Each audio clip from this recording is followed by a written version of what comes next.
Hola, bienvenidos a este nuevo análisis. Hoy nos metemos de lleno en un viaje verdaderamente increíble. Vamos a conectar dos mundos que, de entrada, podrían parecer no tener nada que ver. La majestuosidad de la biología evolutiva y la precisión absoluta de las matemáticas. Es un recorrido fascinante que nos va a enseñar los engranajes más ocultos de la vida. Vamos a ello.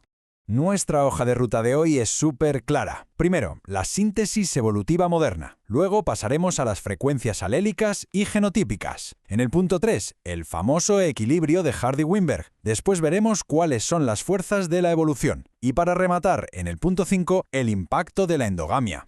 Pero a ver, antes de meternos en fórmulas y números, hay que pararse a pensar en esto un momento. ¿Cómo es posible que absolutamente toda la locura de biodiversidad que tenemos en la Tierra, desde un pequeño escarabajo hasta una ballena azul, esté controlada por matemáticas puras y duras? Pues de eso va exactamente la historia que vamos a desentrañar hoy. Empezamos con el punto 1, la síntesis evolutiva moderna. Vamos a ver cómo encajaron las piezas de este gigantesco rompecabezas histórico. Vamos a situarnos en la historia, porque esto avanzó a trompicones. En 1859, Charles Darwin nos presenta su elegante mecanismo de la selección natural. Una idea brillante, explicaba por qué nos adaptamos, pero tenía un problema enorme. No tenía ni idea de cómo se heredaban esos rasgos, nada. Y casi al mismo tiempo, en 1865, Gregor Mendel estaba con sus guisantes descubriendo las reglas de la genética. Pero claro, sus hallazgos pasaron desapercibidos durante décadas. Tuvimos que esperar hasta los años 30 para que unos genios matemáticos como Fisher, Wright y Haldane dijeran: «Oye, vamos a juntar esto». Aplicaron la estadística a las observaciones de Darwin y a las reglas de Mendel, y ¡boom!, forjaron la síntesis evolutiva moderna. En ese instante nació la genética de poblaciones.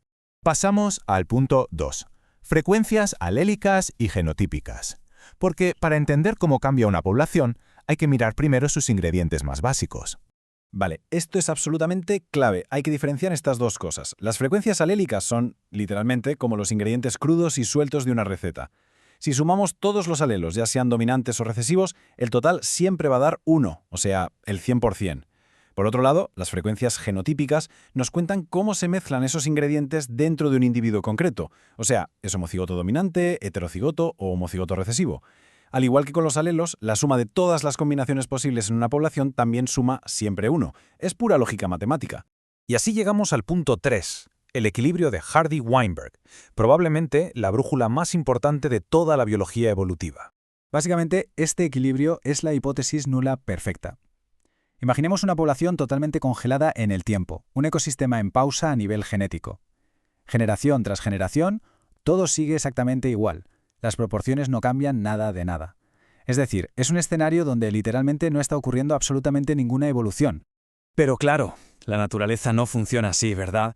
Para mantener este reposo tan estricto, las condiciones exigidas son una locura. Necesitas una población de tamaño infinito, que todo el mundo se aparee totalmente al azar, que no haya ni una sola mutación, que nadie entre ni salga de la población y que nadie tenga ventaja para sobrevivir. Vamos, que esto en la naturaleza salvaje es imposible. Las reglas de la naturaleza están hechas para romperse. Para que veamos lo increíblemente potente que es esto en la vida real, vamos a resolver un misterio médico real paso a paso con esta fórmula. Pensemos en la fenilcetonuria, un trastorno genético recesivo. El paso 1 es identificar la frecuencia del alelo problemático, que llamaremos Q. Digamos que los datos dicen que es 0,04, ¿vale? Paso 2. Si Q es 0,04, el resto tienen que ser los alelos sanos. Restamos de 1 y obtenemos P, el dominante, que es 0,96. Y ahora el paso 3, la magia matemática. Para heredar la enfermedad alguien necesita 2 copias de Q, así que multiplicamos 0,04 por 0,04, o sea Q al cuadrado, y nos da 0,0016. Y ya está, de una forma súper elegante, con una fórmula de pizarra, acabamos de predecir cuántos portadores hay en toda una población entera. Alucinante. Así que, el mensaje con el que nos tenemos que quedar es este. Hardy-Weinberg nos dice exactamente qué pasa cuando la vida no cambia.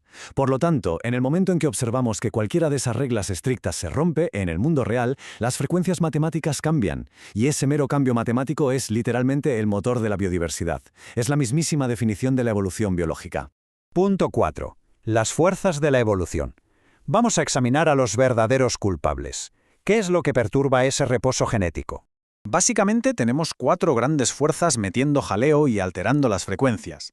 La mutación, que se encarga de introducir ingredientes genéticos nuevos, el flujo génico, que mezcla esos ingredientes entre distintas poblaciones, la deriva génica, que provoca fluctuaciones completamente al azar, y, por supuesto, la selección natural, que es la que dirige la adaptación pura y dura. Vamos con ejemplos concretos para aterrizar esto. La mutación es la fuente original de toda la innovación. Fijaos en un caso increíble. Los ancestros remotos de los mamíferos sufrieron mutaciones que literalmente duplicaron sus genes de receptores olfativos hasta tener casi 1000 distintos. 1000. Por eso los mamíferos tenemos tan buen olfato. Por otro lado, el flujo génico lo vemos constantemente cuando el polen vuela con el viento y lleva variantes genéticas a poblaciones de plantas que de otra manera estarían totalmente aisladas. Ahora bien, de todas las fuerzas, la selección natural es la única que verdaderamente estructura la adaptación. Cuando el entorno se vuelve hostil, los que tienen una ventaja prosperan. Un ejemplo clarísimo: mosquitos que, por una minúscula mutación de una sola base en su ADN, de repente logran sobrevivir a insecticidas que antes los fulminaban. Esa presión selectiva brutal hace que un gen rarísimo pase a ser el dominante rapidísimo. Y luego está el inmenso poder del azar biológico, la deriva génica. Un caso de manual es el efecto fundador. Imaginemos un grupito minúsculo de 15 colonos británicos que fundan un asentamiento en una isla remota en 1814. Uno de ellos tenía un alelo recesivo raro de ceguera. Pues bien, al quedarse aislados, para 1960, 4 de los 240 descendientes ya tenían la enfermedad, una proporción 10 veces mayor que la de su país de origen. Y ojo, no por adaptación, sino puramente por el azar de quién iba en aquel barco fundador. Y sobre este tema del azar, el influyente genetista Motoo Kimura tenía una metáfora simplemente genial. Él decía que asumir que la selección natural es lo único que moldea la vida es como creer que un valle inmenso se forma solo por una enorme inundación catastrófica, ignorando por completo que el trabajo silencioso, lento y constante de la erosión del agua puede, a la larga, esculpir cordilleras enteras. Llegamos al último bloque, el 5. El impacto de la endogamia. ¿Qué pasa cuando nos saltamos a lo bestia el supuesto de que el apareamiento tiene que ser al azar? Pues pasa esto. Matemáticamente hablando, el apareamiento entre familiares crea una dinámica muy particular. Lo que hace es coger las cartas genéticas de la población y reorganizarlas, emparejando alelos idénticos que vienen de un mismo ancestro. Lo más curioso es que el número total de alelos en la población no cambia en absoluto. La baraja es la misma, pero de repente se dispara enormemente la proporción de homocigotos.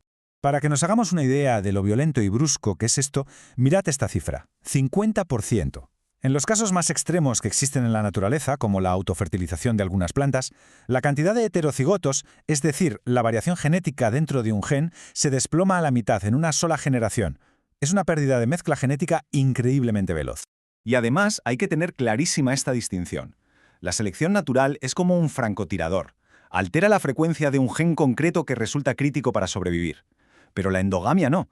La endogamia es un proceso masivo que no discrimina, deja una huella tremenda de reducción de diversidad que se puede ver a la vez por todo el genoma, sin excepción. Afecta al individuo entero. Y para bajar todas estas matemáticas a la realidad humana, tenemos el tristemente famoso caso del rey Carlos II de Habsburgo. Después de generaciones de matrimonios dinásticos ininterrumpidos entre familiares cercanos, tíos, sobrinas, primos, la endogamia acumuló alelos recesivos dañinos a unos niveles catastróficos. Todo este altísimo nivel de homocigosis derivó en una severa pérdida de aptitud biológica. Resultó en un rey con muchísimos problemas de salud, estéril y que acabó provocando el fin de su dinastía. Las matemáticas de la genética no perdonan. Y con esto cerramos el círculo de nuestro análisis. Después de repasar las precisas fórmulas que mantienen a una población en un equilibrio perfecto y congelado, quiero dejar una reflexión final. Si la regla matemática de base es la inmovilidad total, la ausencia de cambios, ¿no es una absoluta locura, casi un milagro, que gracias a la vulnerabilidad de esas reglas, al caos y al azar, se haya esculpido todo lo que respira, nada y vuela en este planeta? Al final resulta que el error matemático es la auténtica chispa de la vida. Mil gracias por acompañarnos en este recorrido y esperamos que descubrir esta belleza matemática haya sido fascinante. Hasta el próximo análisis.